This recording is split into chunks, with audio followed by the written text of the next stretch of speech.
요사이 같이 대학은 고등학교 숫자보다도 더 많은 시대로 천덕꾸러기가 되었지만 유효사변 직후 1950년대에는 대학이라고는 서울대와 전문학교에서 승격된 연희대학과 고려대학이 대학으로서 눈에 띄일 정도였을 뿐, 요사이 보는 소신의 각 대학은 그 후에 우후죽순처럼 생겨난 것이다. 1950년대 대학에 가려면 웬만한 사람은 학비 마련과 학생 자취 하숙비 때문에 감히 대학에 간다는 것은 꿈꾸기 힘든 때가 있었다. 당시 학비도 학비였지만 당시는 고등학교에서 우수한 성적을 가져야만 담임 선생이 서울대에 지망하도록 원서를 써주었기 때문에 그 다음 차점자들은 지금의 연세대학 전신인 연희대학이나 고려대학에 진학하도록 권장할 정도였다. 물론 이때 서울대 연고대를 지원하려면 서울에 있었던 명문고등학교를 나와야만 갈 수 있었다. 이때 명문고등학교라면 경기고등학교, 서울고등학교, 경북고등학교, 서울사대부고, 용산고등학교 등이 나와야 겨우 서울대 연고대를 들어갈 수 있을 정도로 경쟁이 심하였던 것이다. 명문 4대 고등학교가 당시에는 서울대 연고대를 들어가는 지름길이었음은 자타가 공인하는 시대였던 것이다. 다만 여기서 4대 중고교를 이야기하자는 것은 세계적 대기업으로 손꼽히는 삼성 신화를 일으킨 이건희 회장이 도대체 어느 학교를 나왔길래 세계적 대기업의 총수가 되었은가 등 의문이 나기 때문이다. 그가 다닌 학교를 알아보기 위함이다. 이건희 회장은 중학교 입학을 일본에서 다닌 것으로 알려져 있다. 그 사실은 당시 서울 사대부 중에 같은 클래스메이트였던 건대 명예교수 조태훈 교수가 쓴 글에서 이건희 회장의 학창시절이 잘 알려져 있기 때문이다. 그의 학창시절 해고담에 의하면 서울 4대 부중 학생이었던 이건희는 일반인들의 생각으로는 삼성전자를 세계적 대기업으로 키운 점으로 보아 이건희 회장은 천재적 두뇌를 가져 학창시절에는 1, 2등을 당연히 두각을 나타내 최우등 학생이 아니었을까 하고 생각하겠지만은 그의 동기생의 평가는 아주 다르다. 중학생 이건희의 성적은 중간 정도였을 뿐 다만 이건희 학생의 특이한 점은 중학생답지 않게 기술 입국을 이야기하고 경제 환경론을 이야기하는 엉뚱한 학생이었다는 것이다. 요즘 세상같이 학교에서 1, 2등을 다투어야만 살아남을 수 있다는 세상과는 완전히 다른 것이었다. 기왕의 이야기가 나왔으니 그가 고등학교를 마치고 다녔던 일본 와세다 대학 얘기는 뒤로 하고 그의 일생이 중요한 영향을 끼쳤던 그의 중고등학교 시절을 살펴보자. 이건희 학생은 중학교는 생활은 서울 4대 명문의 하나였다는 서울 4대 부중에 일본 중학교 1학년을 마치고 귀국 2학년으로 편입하면서부터다. 그때가 6.25 사변이 일어나 휴전한 지 3년 후이다. 요사이 우리나라에는 지방에도 4대 부중이라고 부르는 학교가 더 많지만은 당시에는 서울에만 유일하게 새로 탄생한 학교였던 서울 4대 부중은 줄여서 부르는 학교 이름이고 원래는 서울대학교 사범대학 부속 중고등학교라고 부른다. 요사이는 이 학교의 이름도 바뀌어서 서울대학교 사범대학 부설중학교라고 고등학교라고 부르지만 그때는 사범대학 부속 중고등학교라고 불렀다. 원래 이 학교는 구한말 한성사범학교가 일제강점기에 들어와 경성사범학교로 되었다가 이 사범학교가 해방이 되고 전문학교로 승격되면서 사범대학으로 되고 별도로 서울대학교 사범대학 부속 중학교가 탄생된 것이다. 정확히 서울 4대 부중은 1946년 9월 1일이 개교했다. 이때 남자 경성사범학교는 을지로 5가 40번지 지금의 방산시장 근방에 있었고 여자 사범학교는 동대문구 영도동에 있었는데 1946년 6년제에서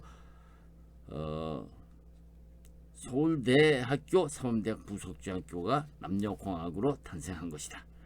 남녀 7세 부동석이라는 전례윤리의식에 젖어 있던 시대였는데 남자 4대 부속중학교 학생은 처음에는 을지로에서 여자는 용두동으로 각각 나누어 다니다가 1947년 10월 2일 정적적으로 남자부가 동대문구 용두동 여자부 교사로 이전함으로써 실질적인 남녀 통합학교가 처음 탄생한 것이다.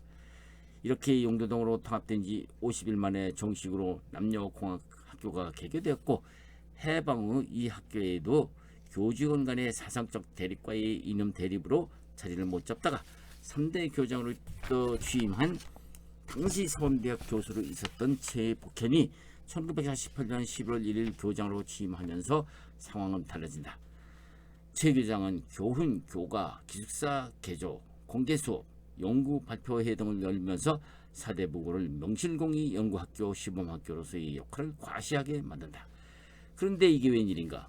6.25 사변이 터진 것이다. 교육시설이 파괴되고 학생은 거리를 방황하고 학부모들은 아이들 교육은 뒷전이고 교사는 어떻게 살아가야 할지 무엇을 해야 할지 방황하는 시대가 찾아온 것이다. 당시 이승만 대통령은 우리 2세대를 이렇게 거리를 방황하게 놔두면 안 된다고 하면서 1951년 2월 전시하에 학생 교육에 관한 특별 조치를 만들어서 발표하고 부산 임시수도에 피난 교사들에게 교육 동참을 호소한다. 이에 부산시 보수공원에서 교사 3, 4명과 학생 30명 내지 40명의 눈바라 속에서 개교를 했으니 이것이 피난학교의 시작이었다. 이렇게 개교는 되었지만은 판자와 텐트로 급히 만들어진 교사에는 몇몇 교사와 학생들의 힘으로 유지됐을 뿐 6.25 후유증은 교사가 제자에게 납치되어 피살당하는 등 극도의 혼란 중에 피처버큰 교장이 1951년 5월 30일 사임하고 1951년 5월 31일 평양고보와 일본 광도 고등사범학교를 졸업하고 대전사범학교 교장을 역임하고 있었던 김영훈 교장이 제3대 교장으로 부임했다. 김영훈 교장이 부임 당시 고강만 사범대학 학장의 안내를 받아 보수산 천막학교에 부임했을 때 해고다음은 처절하다. 보이는 것은 푸른 숲과 가파른 산허리의 텐트 한 장, 책상 하나, 부서진 서너 개의 책걸상, 돈 48,000원, 7, 8명의 교사와 200여 명의 학생, 이것이 당 본교의 전부였다고. 그 와중에도 정부의 학제 변경에 따라서 1951년 9월 1일 6년제 4대 부중에서 3년제 중학교와 3년제 고등학교로 분리되고 다만 당시 사정에 의해서 중고등학교 모두 김용훈 교장이 교장을 겸임하게 된다. 김용훈 교장은 드디어 1950년 12월 9일 서울에 출장, 1952년 3월 말 서울에 본교가 아닌 분교를 설치하기로 하고 서울에 잔류 중인 학생 270명을 서울 분교로 설치한다. 그 후 1953년 9월 1일 서울에서 3년간 순환기를 극복하고 서울 용두동에서 개교한다. 새로 들어온 용두동 교사는 넓기도 넓어서 드디어 중고등학교 교사들을 따로 쓰기로 한다. 1954년 11월 29일 문교부 방침에 따라서 중학교 교장에는 공무원훈련원 소장으로 있던 최창규 교장이 부임하고 고등학교는 김영훈 교장이 그대로 있기로 한 것이다. 이때를 기점으로 해서 4대 부고가 처음으로 탄생하게 된다. 중고교 분리로 당시 4대 학장 고광만 학장은 당시 중고등학교의 독자적 발전을 시키려면 교사를 갈라놓아야 될 것이라는 결심하에 1954년 10월 22일 서범대학과 4대 부중 교사를 바꾸기로 하고 중학교는 동대문구 용두동 교사를 그냥 쓰게 하고 고등학교는 을지로 5가 사범대학 자리로 이전하게 된다. 이로써 실질적인 중고등학교 분리시대가 도래한 것이다. 이건희 학생의 서울 4대 부중고 시절은 특별히 알려진 게 없다. 다만 그의 친구 같은 반 학우였던 해고담에 의하면 이건희 학생이 4대 부고 재학 시절은 한바탕 전쟁을 치르고 난 후 학교와 고등학교가 갈라진 데다가 용두동 교사와 을지로 교사가 갈라지면서 등하교에 고생이 많았던 시절이었다고만 해고하고 있다. 4대 부중 60년사에 나타난 4대 부중 출신 유명 동문들 중에는 많은 유명 인사들이 배출하였지만은 눈에 띄는 인물 중에는 이해 주 러시아 대사 이인호, 8회 졸업생 삼성그룹 회장 이건희, 17회 졸업생 배우 이덕화 등이 눈에 띄고 정치인은 별로 없고 교육계 등에 많이 진출되어 있는 것이 특징이다.